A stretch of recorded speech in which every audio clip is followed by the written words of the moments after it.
Assalamualaikum warahmatullahi wabarakatuh. Yang terhormat Ibu Fatni Erlina SHI MH, selaku dosen mengampu mata kuliah Hukum Administrasi Negara, perkenalkan kami dari kelompok 15 yang beranggotakan saya sendiri, Nina Rahmawati dengan NIM 028, kemudian rekan saya Ufi Hayatunisa dengan NIM 092.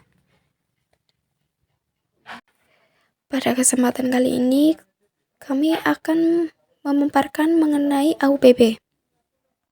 Berikut penjelasan mengenai materi yang pertama akan dijelaskan oleh saya. Untuk materi yang pertama mengenai sejarah perkembangan AUPB. Sejarah perkembangan AUPB di Indonesia berhubungan erat dengan perkembangan asas-asas umum pemerintahan yang baik di negara Belanda. Di negara Belanda, penerapan prinsip AUPB pada awalnya dipengaruhi oleh implementasi konsep welfare state atau negara kesejahteraan. Konsep ini menempatkan penyelenggaraan pemerintahan negara sebagai pihak yang bertanggung jawab atas tercapainya kesejahteraan warga negara dan warga masyarakat.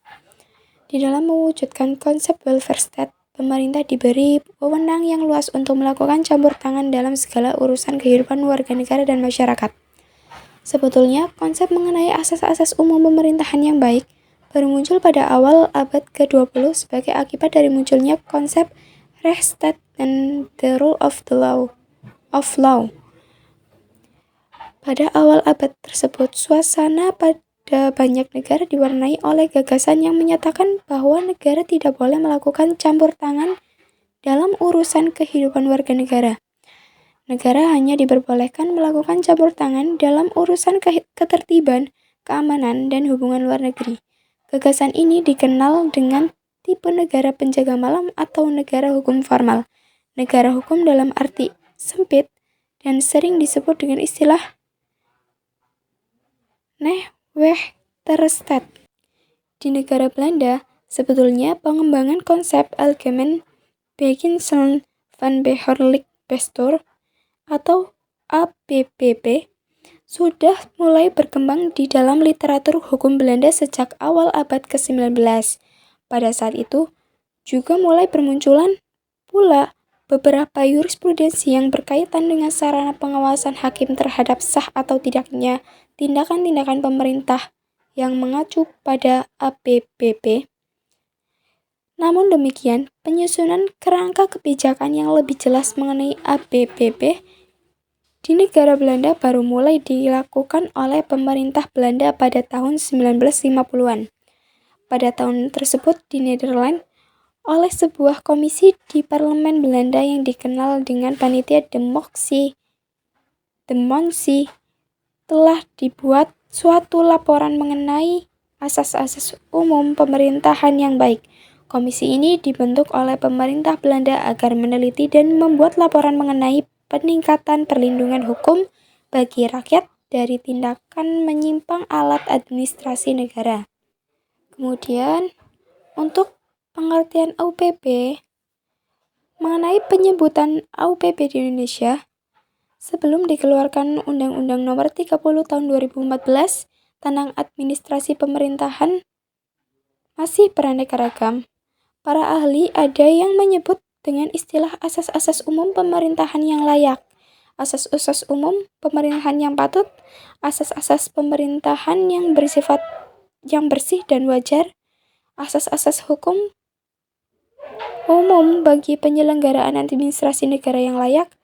Asas-asas umum pemerintahan yang baik merupakan terjemah yang paling banyak digunakan oleh para ahli hukum di Indonesia seperti Kuncoro Purbopranoto, Indri Harto, Amrah Muslimin, M. Sholih Lubis, Paulus Effendi Lotulung, Muhammad Mahfud MD, dan S.F. Marbun.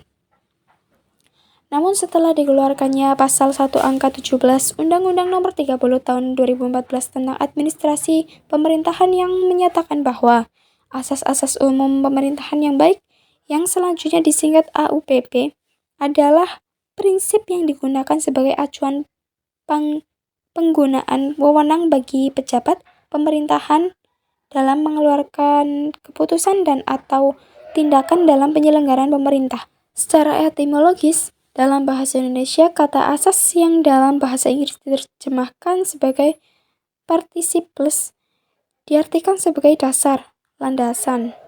Oleh karena itu, dapat dikemukakan bahwa pengertian asas-asas umum pemerintahan secara etimologis adalah dasar-dasar atau prinsip-prinsip yang harus dilaksanakan oleh seluruh alat-alat administrasi negara atau alat-alat pemerintahan dalam menjalankan kegiatan roda pemerintahan secara apik, patut, teratur, dan tidak ada celahnya. Kemudian untuk materi selanjutnya akan disampaikan oleh Mbak Ufi.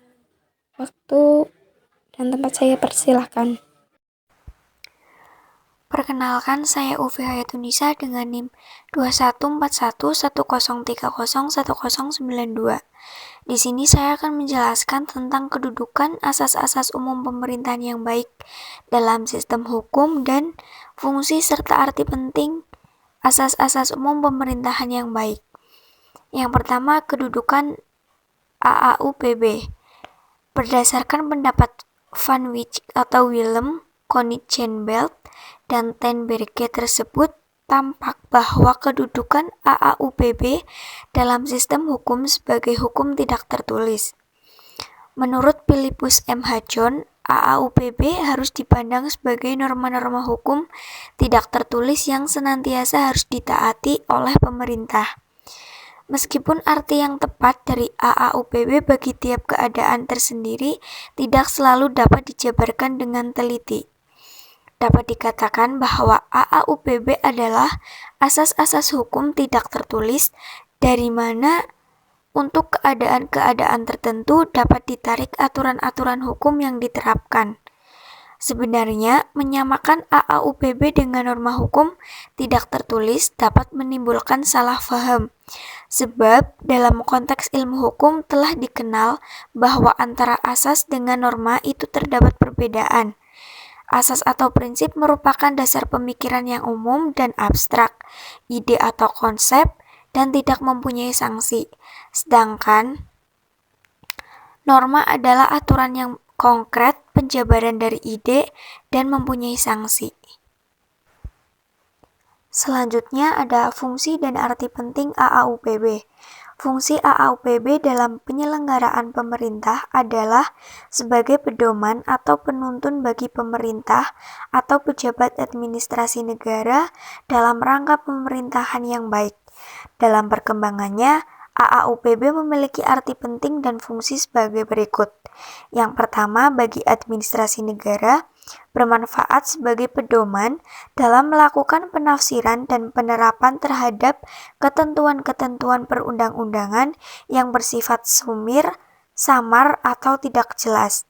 Kecuali itu sekaligus membatasi dan menghindari kemungkinan administrasi negara mempergunakan freyes ermesen atau melakukan kebijakan yang jauh menyimpang dari ketentuan perundang-undangan. Yang kedua, bagi warga masyarakat sebagai pencari keadilan, AAUPB dapat dipergunakan sebagai dasar gugatan sebagaimana disebut dalam pasal 53 Undang-Undang Nomor 5 Tahun 1986. Yang ketiga, bagi hakim TUN dapat dipergunakan sebagai alat menguji dan membatalkan keputusan yang dikeluarkan badan atau pejabat TUN.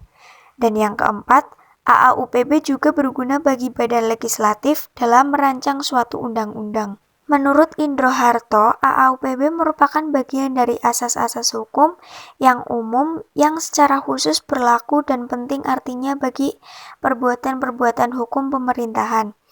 Arti penting dari keberadaan AAUPB disebabkan oleh beberapa hal. Yang pertama, AAUPB merupakan bagian dari hukum positif yang berlaku. Yang kedua, AAUPB merupakan norma bagi perbuatan-perbuatan administrasi. Yang ketiga, AAUPB dapat dijadikan alasan untuk mengajukan gugatan dan pada akhirnya AAUPB dapat dijadikan alat uji oleh hukum administrasi untuk menilai sah atau tidaknya atau batal atau tidaknya keputusan administrasi negara.